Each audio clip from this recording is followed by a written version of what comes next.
आज का जो टॉपिक है उसका क्या नाम है? डिसमेनोरिया। डिस मतलब क्या होता है? खराब। डिफ़िकल्टी। मेनोरिया मेंस होता है ना, तो उसमें जो डिफ़िकल्टी होती है, तो ये दो तरह का होता है, प्राइमरी और सेकेंडरी। सबसे पहले डिसमेनोरिया को अगर कोई कहेगा कि एक्सप्लेन करो, तो तुम देखे होगे कि जब भी मेंस्ट्रुएशन होता है ना, किसी को मेंस होता है लड़की को, तो उसमें पेट दर्द करता है। और ये उसी समय होता है जब मेंस आता है, उसके बाद ये अपने आप क्या होता है, सही हो जाता है। कुछ कुछ और लड़कियों को क्या होता है, पसीना भी आता है, उसके दिल की धड़कन तेज़ हो जाती है, हेडेक हो जाता है, नौसिया वोमिटिंग होते हैं और डायरिया जैसा फीलिंग होता है। ठीक है, मेंस्ट्रुएशन के समय या उससे आने से 1-2 दिन पहले। मेरे को तो बहुत नींद आता है। ठीक है, ये दो तरह का होता है, प्राइमरी और सेकेंडरी। कहीं पर भी अगर प्राइमरी आ जाए, इसका क्या मतलब है, इसका सिम्टम कॉजेज हमें पता नहीं है। ठीक है, ये मेनली क्यों होता है, तो हमारे अंदर जो प्रोस्टाग्लैंडिन्स होते हैं। अब प्रोस्टाग्लैंडिन्स क्या होता है, तो देखो, सबसे पहले जब एनसिड भी पढ़ाए थे तो याद करो क्या होता है। जो हमारा मेम्ब्रेन होता है ना, वो एराकिडोनिक एसिड का बना होता है। एराकिडोनिक एसिड जब क्या करता है, हमारा प्रोस्टाग्लैंडिन्स प्रोड्यूस करता है। और प्रोस्टाग्लैंडिन्स के कारण यहाँ पर ऐसा क्या होता है कि हमारा एमसीक्स में दर्द करता है। तो ये क्या करता है ना, यूट्राइन के कॉन्ट्रैक्टिबिलिटी, मतलब वो जो कॉन्ट्रैक्ट करता है ना, उसको ये बढ़ा देता है, जिसके कारण जितना ब्लड फ्लो पहुंचना चाहिए उतना पहुंच नहीं पाएगा, जिसके कारण हाइपोक्सिया होगा। इसलिए ऐसे लगता है कि पेट में मरोड़ा आ रहा है। ठीक है, हाइपोक्सिया का मतलब? हाइपोक्सिया मतलब ऑक्सीजन की कमी। देखो, दो टर्म होता है, हाइपोक्सिया और इस्कीमिया। हाइपोक्सिया सिंपली ऑक्सीजन की कमी हो रहा है तो हाइपोक्सिया टर्म होता है। इस्कीमिया टिश्यू के पास ऑक्सीजन कमी हुआ, उसके कारण वो मर रहे हैं तब। ठीक है, तो जो प्राइमरी है ना, तो अब प्राइमरी और सेकेंडरी में डिफ्रेंशिएट कैसे करेंगे। तो कोई लड़की है जो 20 साल से कम है, उसके पेट में मोरन आ रहा है, दर्द कर रहा है, तो उसको क्या कहेंगे, और उसमें कोई भी पेल्विक बीमारी नहीं है। पेल्विक बीमारी कहने का क्या मतलब है, हाँ, समझ गया, मतलब कि जो इन्फेक्शन होता है एसटीआई के कारण, या कोई ओवरी में प्रॉब्लम आता है, ये सब कोई भी प्रॉब्लम नहीं है। पीओटीडी होता है ना। हाँ, ठीक है, तो उसको हम कहते हैं प्राइमरी। लेकिन सेकेंडरी, जिसमें हमारा पेल्विक इन्वॉल्व है, पेल्विक पेन कर रहा है और उसके साथ साथ मेंस हो रहा है, और ये 20 साल से ज़्यादा के एज के वुमेन को होता है। समझ में आ गया? रिस्क फैक्टर क्या हैं, तो पहला तो ये ज़्यादा 30 साल से कम के लोगों में होता है। इसका बीएमआई जिसका 20 से कम हो, मतलब कि ये मेल न्यूट्रिशन में होता है। ठीक है, जिसको ऑलरेडी प्री मेनिस्ट्रल सिंड्रोम हो। आगे बताऊंगी प्री मेनिस्ट्रल सिंड्रोम क्या होता है, लेकिन फिर भी समझा देती हूँ। ऐसा कहा जाता है ना कि जब मेंस आता है तो लड़कियां चिड़चिड़ी हो जाती है, उनका मूड चेंज करने लगता है अपने, इसलिए उसमें उनसे पंगा नहीं लेना चाहिए। तो इसी को कहते हैं प्री मेनिस्ट्रल चेंजेज। इसमें दो तरह का चेंजेस होते हैं, फिजिकल और बिहेवियर। बिहेवियर में या तो वो डिप्रेशन में चली जाएगी, एंजाइटी आ जाएगा, टेंशन हो जाएगा। फिजिकल, पेन करता है, पेट में गैस बनता है, तो ऐसे चेंजेज आते हैं, उसको कहते हैं प्री मेनिस्ट्रल सिंड्रोम। और ये मेनली जब ये ख़त्म हो जाता है मेंस, तो ये अपने आप सही हो जाता है। ठीक है, पेल्विक इन्फ्लामेटरी डिजीज, स्टेरलाइजेशन, किसी को पहले से क्या हो, ये हिस्ट्री हो, या कोई हैवी स्मोकिंग करती है, तो ये सब डिस्मेनोरिया को बढ़ा देता है। ठीक है, लेकिन ये उन लोगों में कम होता है जो क्या होते हैं, कम उम्र में माँ बन जाते हैं, तो उनमें डिस्मेनोरिया कम होता है। या अब कम उम्र में माँ बन गए तो उनका पैरेटी रेट, मतलब बच्चा जन्माने का रेट तो क्या होगा, ज़्यादा होगा, तो उनमें। या जो फिजिकल एक्सरसाइज करते हैं, इसमें डिस्मेनोरिया मतलब डिफ़िकल्टी जो होता है ना, पेन, वो कम होता है उन वुमेन में। ठीक है, प्रेगनेंसी कहने का मतलब नहीं है कि सिर्फ विदाउट एक्चुअल बर्थ। हाँ, नहीं, सॉरी, जहाँ तक समझ गया। अब देखो, मेनिस्ट्रेशन और मेनिस्ट्रल साइकिल का क्या लेना देना है। अभी बताए थे ना कि ये जो डिस्मेनोरिया है वो डिपेंड करता है मेनिस्ट्रल फ्लो कितना दिन तक हो रहा है, ड्यूरेशन कितना अमाउंट में हो रहा है, आने का एज क्या है, ये सब पे भी डिपेंड करता है। और फैमिली हिस्ट्री, अगर किसी के मम्मी या सिस्टर को हुआ है तो भी होने का ये ज़्यादा चांस है। अब आते हैं प्राइमरी डिस्मेनोरिया का पैथोजिनेसिस। पैथोजिनेसिस में तुमको अगर एनसिड याद होगा, अगर नहीं भी याद होगा तो मैं बताती हूँ। जैसे कि हमारा जो यूट्रस है ना, यूट्रस का, ठीक है, मान लो कि हमारा यूट्रस है, ठीक है। इसमें 3 लाइनिंग होता है, इंडोमेट्रियम, मायोमेट्रियम और पेरीमेट्रियम, ठीक है। जो हमारा इंडोमेट्रियम है ना, मेम्ब्रेन है, कोई भी मेम्ब्रेन बना हुआ रहता है हमारा एराकिडोनिक एसिड का, ठीक है। एराकिडोनिक एसिड क्या करता है, रिलीज करता है बहुत चीज़ें। पहले तो प्रोस्टाग्लैंडिन्स ए, फिर प्रोस्टाग्लैंडिन्स एच, और फिर वो प्रोड्यूस करता है प्रोस्टाग्लैंडिन थ्रोम्बोक्सिन। पढ़ा होगा तुम एनसी तो कॉक्स की मदद से वो करता है, ठीक है। तो ये जो प्रोस्टाग्लैंडिन्स F2 अल्फा है ना, वो भी प्रोड्यूस किया जाता है इसी के द्वारा। जब सब प्रोड्यूस होता है ना, तो ये भी प्रोड्यूस होता है, जिसके कारण क्या होता है, हमारा पेन होता है। समझ में आ गया? तो ये समझ में आ गया। तो ये क्या करता है, तो ये हमारा जो मायोमेट्रिया का कंट्रैक्शन है ना, कंट्रैक्शन किसके द्वारा होता है, देखो एक चीज़ याद रखना, ये हमारा यूट्रस में 3 लेयर होता है, इंडोमेट्रियम, मायोमेट्रियम और पेरीमेट्रियम। इंडोमेट्रियम का क्या काम है, ये जब हमारा ओवुलेशन होता है उस समय अगर मान लो कि फर्टिलाइजेशन हो गया, तो ये अपने आप को प्रिपेयर करता है और अपने आप को ठीक कर लेता है ताकि इसमें सही से इम्प्लांटेशन हो सके, ठीक है। मायोमेट्रियम क्यों है, ये कॉन्ट्रैक्शन का काम करता है कि जब बच्चा बर्थ हो तो ये इजीली क्या करे, बेबी को नीचे की ओर पुश आउट कर सके, ठीक है। लेकिन अगर फर्टिलाइजेशन हुआ ही नहीं तो क्या होगा, तो ये जो इंडोमेट्रियम अपने आप को ठीक किया, ये बाहर निकल जाएगा, ठीक है, और फिर से नया बनाएगा, क्योंकि ये तो साइकिल रिपीट होता है हर मंथ। तो इसी तरह तो वो जो कॉन्ट्रैक्शन है ना, वो बढ़ जाएगा। और कॉन्ट्रैक्शन अगर जितना होना, कोई भी चीज़ अगर एक्सेस होगा तो उसको मेन चीज़ क्या होता है, फ्यूल। जैसे गाड़ी है तो उसका फ्यूल क्या है, वो पेट्रोल। तो हमारे शरीर का फ्यूल क्या है, ब्लड, ठीक है। तो ज़्यादा होने लगेगा तो खून तो कम ही पहुँचेगा, तो क्या होगा, ऑक्सीजन की कमी होगी। और तुमको पता है कहीं पर भी ऑक्सीजन की कमी होती है तो खून तो करना ही है, ठीक है। यहाँ तक समझने में कोई प्रॉब्लम नहीं है। तो इसको ठीक करने के लिए क्या दे सकते हैं, तो देखो क्या था, हम कॉक्स, मेन जो कॉक्स है, अगर उसी को इनहेबिट कर दें जो प्रोड्यूस करता है तो होगा ही नहीं। तो मेन है एनसिड, इसलिए तो जब एमसी होता है तो ऐसे तो दवा नहीं खाना चाहिए, लेकिन अगर दवा खा रहे हैं तो एनसिड दिया जाता है, वो कॉक्स को इनहेबिट कर देता है, जिसके कारण पेन कम हो जाता है, ठीक है। अब इसको हम डायग्नोसिस कैसे करेंगे, तो अल्ट्रासाउंड करवाएंगे और MRI करवाएंगे। इससे क्या होगा, तो यूट्राइन में जो मायोमेट्रियम में जो चेंज हो रहा है ये दिखेगा, और ब्लड फ्लो कम हो रहा है ये दिखेगा इससे, ठीक है। यहाँ तक समझने में कोई प्रॉब्लम नहीं है। अब डायग्नोसिस मेन है हिस्ट्री और फिजिकल एग्जामिनेशन। कोई वुमेन आई और कही कि जब मेंस होता है तभी ये होता है, लेकिन जब उसके बाद जब ख़त्म होता है तो ठीक हो जाता है, तो सब समझ जाते हैं अच्छा ये डिस्मेनोरिया का केस है। और केस में क्या मिलेगा, पेट में क्या हो रहा है, क्रैम्प, ऐसे लग रहा है कि मरोड़ा पड़ रहा है, लोअर एब्डोमेन में पेन हो रहा है। और ये मेनली बिगिन कब होता है, मेंस्ट्रुएशन के साथ। और कभी कभी बैक पेन और थाई पेन भी करता है, और ये 12 से 72 घंटा में अपने आप ठीक हो जाता है, ठीक है। तो ये मेनली कब होगा, जब ओवुलेशन साइकिल स्टार्ट, 14वां दिन में ओवुलेशन साइकिल स्टार्ट होता है। तो उसी समय ना अगर फर्टिलाइजेशन नहीं होता तो मेंस में निकल जाता है ब्लड, ठीक है। इसमें आपको और क्या क्या सिम्टम आएंगे, नहीं भी आ सकता है लेकिन आ भी सकता है, डायरिया, हेडेक, फैटिग्यू और मैलेज। लेकिन प्राइमरी है ना, तो पेल्विक एग्जामिनेशन क्या होगा, नॉर्मल रहेगा। कोई भी लेबोरेटरी या इमेजिंग करेंगे तो कोई भी एबनॉर्मलिटी नहीं मिलेगा, क्योंकि अगर पेल्विक एग्जामिनेशन एबनॉर्मल आ गया तो ये सेकेंडरी हो जाएगा, ठीक है। यहाँ तक समझ गए।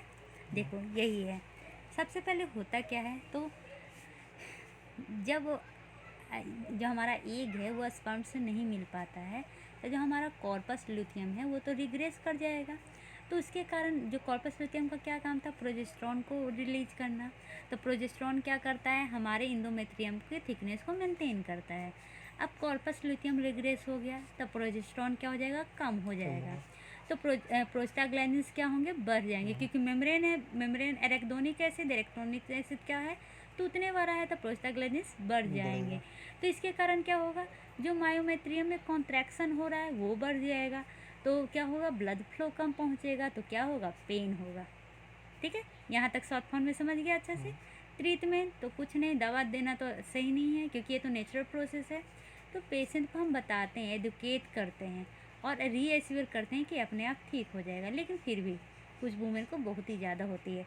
तो हम दो तरह का ट्रीटमेंट देते हैं, एक तो नॉन फार्माकोलॉजिकल, एक फार्माकोलॉजिकल।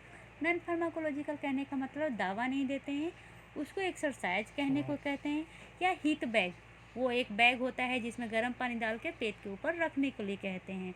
ठीक है, और क्या कहेंगे, विटामिन और डाइट लेने को कहेंगे। लेकिन हीट अगर बैग वो नहीं होता। और जो ये हीट बैग वाटर है ना, इसका कोई भी साइड इफ़ेक्ट नहीं है, तो ये बहुत अच्छा है। अब बिहेवियर चेंजेस में क्या कहेंगे, आप रिलैक्स कीजिए। उसके बाद क्या कहेंगे कि आप लामाजे एक्सरसाइज कीजिए, इसके लिए एक्सरसाइज आता है, तो ये सब कहेंगे कि आप कीजिए। विटामिन लेने के लिए बोल दिए। अब मेडिकेशन में क्या, तो पहले ही बता दिए, कॉक्स को इनहिबिट करना है तो एनसिड लेंगे। फर्स्ट लाइन ऑफ थेरेपी क्या है, एनसिड लेना। ठीक है, यहाँ तक समझने में कोई भी प्रॉब्लम नहीं है।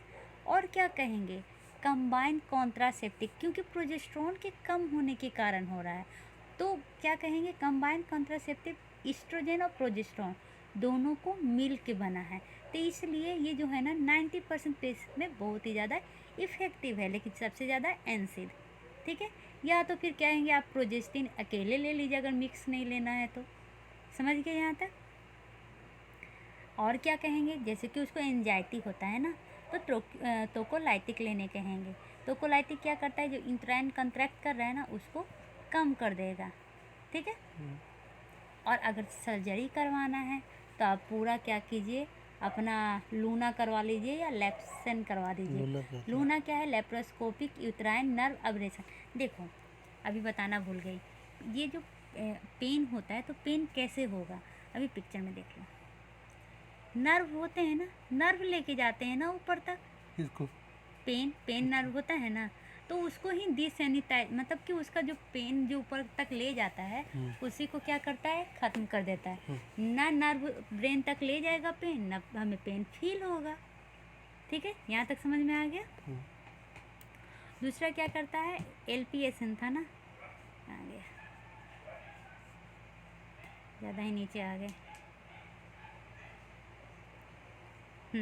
एलपीएसन ये क्या है, लेप्रोस्कोपी प्री सैक्रल न्यूरोक्टोमी, वही न्यूरेक्टमी, जो न्यूरॉन से जो ले जाते हैं पेन को उसी को बंद कर देंगे।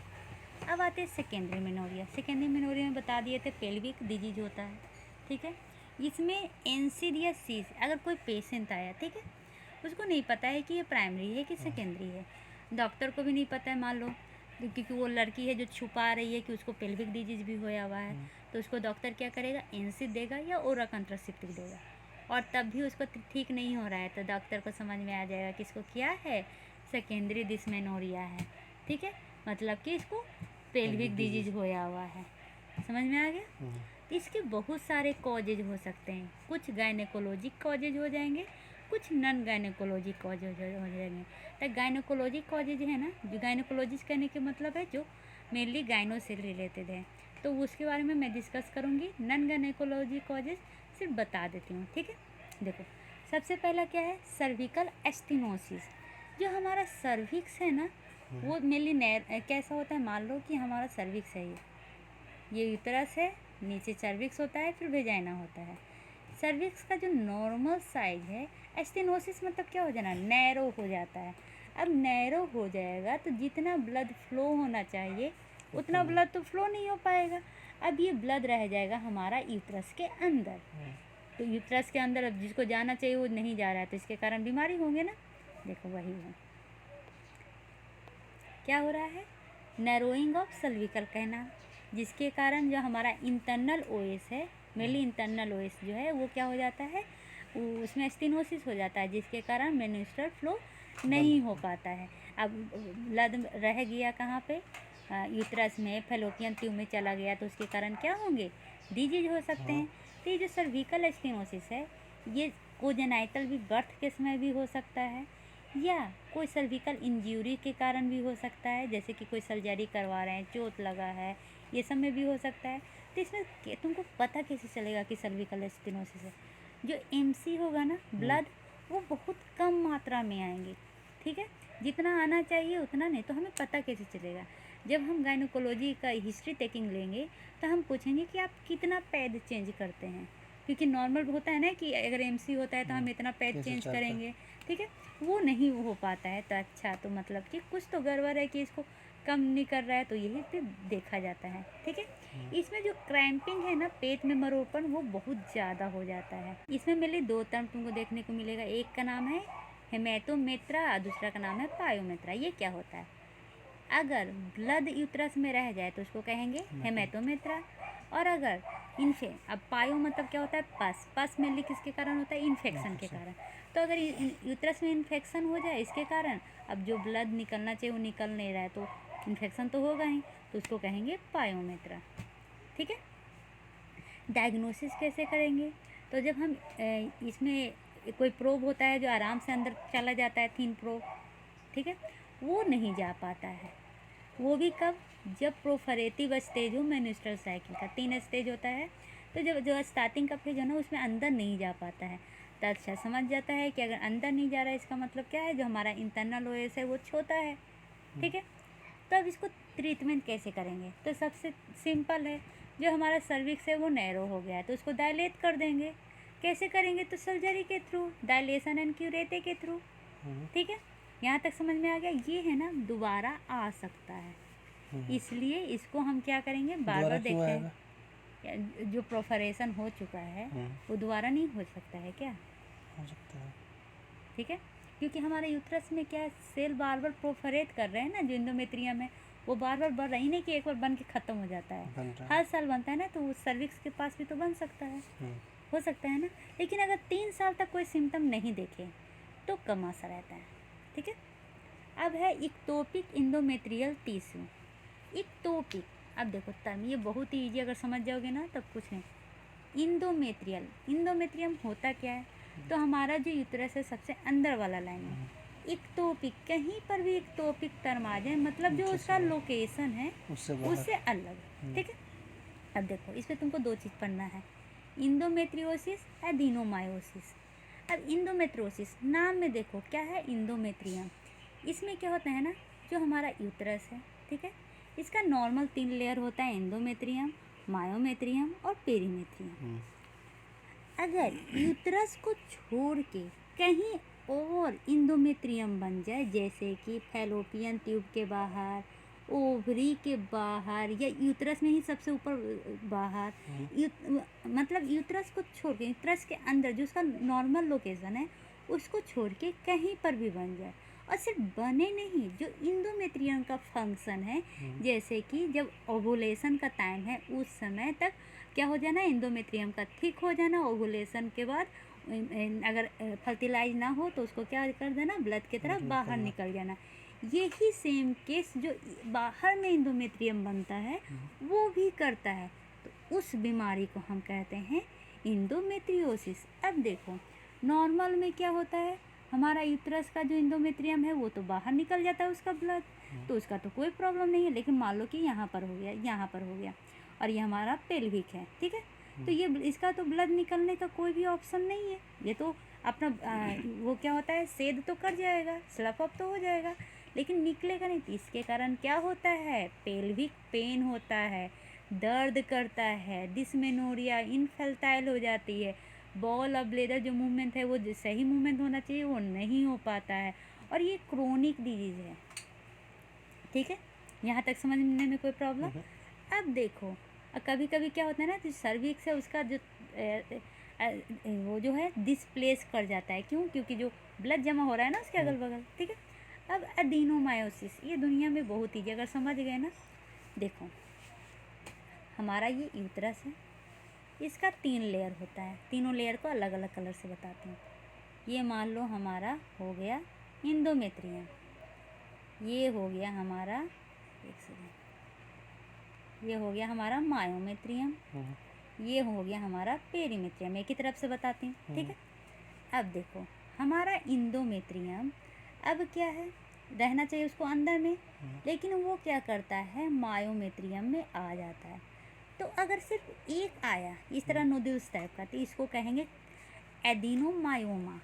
लेकिन क्या होता है, ये पूरे हमारे मायोमेट्रियम में इस तरह से आ जाता है, ठीक है। इसके कारण हमारा यूट्रस क्या होगा, बड़ा हो जाएगा, क्योंकि चेंजेस कहाँ हो रहा है, मायोमेट्रियम में भी हो रहा है।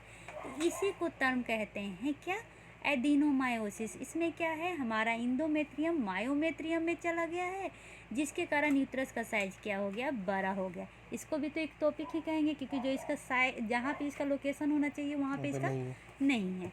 इसमें क्या होता है, हैवी पेनफुल मेंस होता है, जो धीरे धीरे बढ़ता है। यूट्रस इनलार्ज हो जाते हैं, क्योंकि यहाँ पे प्रोस्टाग्लैंडिन्स कहाँ चला, सॉरी, जो इंडोमेट्रियोसिस में इंडोमेट्रियोसिस। प्रोस्टाग्लैंडिन्स का लेवल है वो दुगना हाई हो रहा है, क्योंकि ये मायोमेट्रियम में भी चला गया है।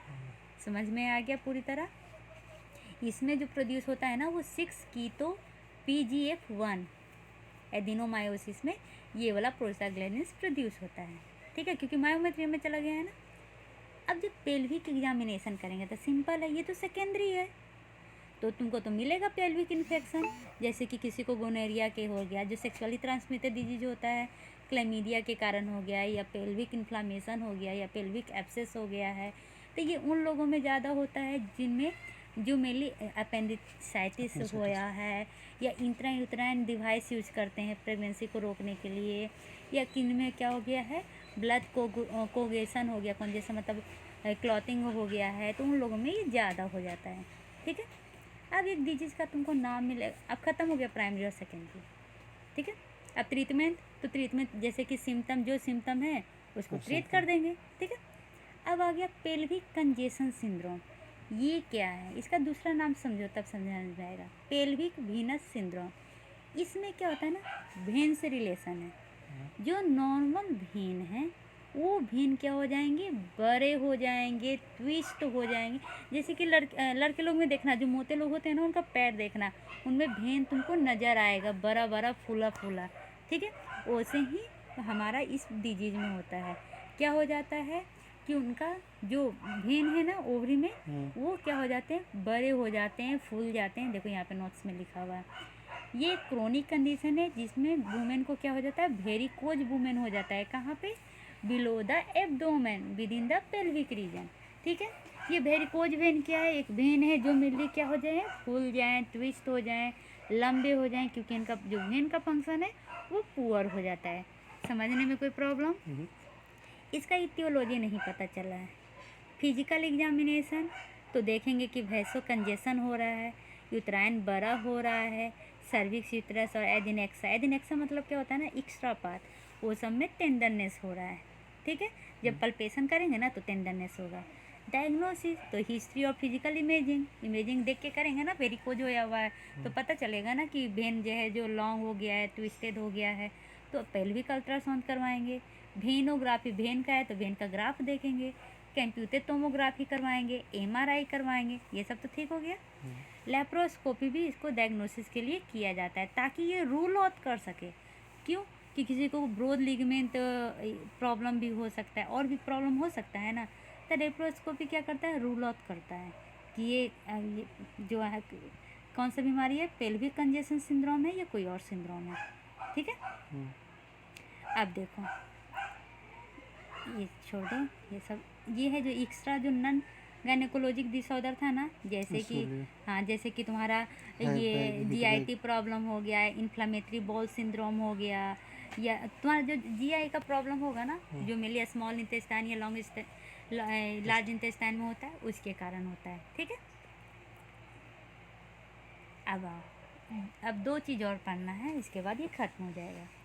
Pre मेनिस्ट्रल syndrome, premenstrual dysphoric syndrome, ये ऑलरेडी तुमको बता दी हूँ, कुछ नहीं होता, नाम से ही समझो। प्री मेनिस्ट्रल, जो मेनिस्ट्रेशन के पहले सिम्टम दिखे, और ये इसको शॉर्ट फॉर्म में ऐसे कहते हैं PMS और PMDD, वो आगे वाला को, ठीक है। ये दोनों में कोई डिफरेंस नहीं है, दोनों सेम है, बट ये क्या है, माइल्ड मॉडरेट है, और ये सीवियर केस है। ये वाला PM सीवियर केस, ठीक है, बताती हूँ, सब बताऊँगी। ये वाला जो क्या है कि इसमें क्या होता है ना, कि ओवुलेशन के टाइम में ही होता है, लेकिन ये ओवुलेशन से 1 वीक से 2 वीक से पहले होता है। अब पूरी तरह समझाती हूँ, ठीक है। जैसे कि किसी को मेंस्ट्रुएशन स्टार्ट हुआ, उस समय ही उसको क्या होंगे, 2 तरह का बताए थे ना, फिजिकल और बिहेवियर। ब्रेस्ट में टेंडरनेस होने लगेगा, पेट में गैस भर जाएगा, हेडेक होने लगेंगे, उसको चिड़चिड़ापन आ जाएगा, एंजाइटी डिप्रेशन में चली जाएगी, ठीक है। तो ये सब हो गया, तो वो PMS है। और ये कब होता है, तो जब मेंस्ट्रुएशन स्टार्ट होता है तब। लेकिन अगर मेंस्ट्रुएशन से 2 वीक्स पहले स्टार्ट हो जाए या 1 वीक पहले स्टार्ट हो जाए, तो उसको हम कहते हैं प्री मेंस्ट्रुअल डिस्फोरिक सिंड्रोम या डिसऑर्डर। इसमें क्या होता है, ये सीवियर केस है। इसमें ज़्यादा बिहेवियर और इमोशनल चेंजेज हो गए, जैसे कि वो पूरी तरह होपलेस हो जाएगी, उसमें जो एंगर है ना वो बहुत दिन तक चलेगा। ये सब जो है ना वो 1 वीक पहले से ही या 2 वीक पहले से ही तुमको दिखने लगेगा। और इसका एवरेज एज क्या है, 26 ईयर के बाद ही मेरे लिए ये स्टार्ट होता है, ठीक है। सिम्टम तो अभी बताए, हेडेक ये सब हो जाएगा, डिप्रेशन ये सब हो जाएगा। तो इसको ठीक करने के लिए क्या होगा, तो अगर डिप्रेशन हो रहा है तो एंटी डिप्रेशन SSRI देते हैं, ठीक है। और अगर ब्रेस्ट टेंडरनेस ये सब का हो रहा है तो दानाजोल देते हैं। लेकिन दानाजोल है ना वो ज़्यादा इफ़ेक्टिव नहीं होता है, वो सिर्फ इफ़ेक्टिव होता है जब ये ओवुलेटरी पीरियड नहीं हो। ओवुलेटरी पीरियड नहीं हो कहने का मतलब है वो जो मेंस के टाइम होता है ना उस समय दानाजोल ज़्यादा हेल्पफुल नहीं होता है, ठीक है। यहाँ तक समझ में प्रॉब्लम। डायग्नोसिस कैसे करेंगे, तो हिस्ट्री टेकिंग से, मेनली तो हिस्ट्री टेकिंग से ये सब का डायग्नोसिस होता है। ट्रीटमेंट तो डाइट चेंज करेंगे, लाइफ स्टाइल चेंज करेंगे, एक्सरसाइज लेने कहेंगे, ठीक है। कैल्शियम सप्लीमेंट लेने कहेंगे, विटामिन B1 B6 लेने कहेंगे। मेनली SSRI से ट्रीटमेंट होता है।